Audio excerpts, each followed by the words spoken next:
बनवूया झणझणीत गावाकडचा टमॅटो ठेचा. चला तर मग बनवूया. त्यासाठी काय करायचं, 4-5 टमॅटो घ्यायचे. ते ते स्वच्छ धुवून चिरून घ्यायचे. नंतर कढईमध्ये तेल टाकायचं, 1 चमचा जिरं टाकायचं, हिंग टाकायचा, चिरून घेतलेला लसूण टाकायचे, तुकडे लसणाचे, चिरून घेतलेले टमॅटो टाकायचे. ते छान परतून घ्यायचे. थोडंसं मीठ टाकायचं. हे 5-6 मिनटासाठी शिजू द्यायचे.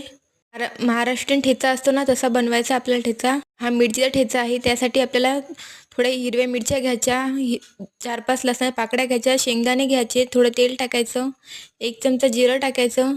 हे सर्व भाजून घ्यायचं. नंतर मिक्सरच्या भांड्यामध्ये बारीक करून घ्यायचं. वरून कोथिंबीर टाकायची, थोडं मीठ टाकायचं. हे सर्व जिन्नस मिक्सरमध्ये बारीक करून घ्यायचे. तयार करून घेतलेला ठेचा हा शिजलेल्या टमॅटोमध्ये टाकायचा. छान मिक्स करून घ्यायचं. वरून कोथिंबीर टाकायची. हे बघा आपला ठेचा किती छान होतो.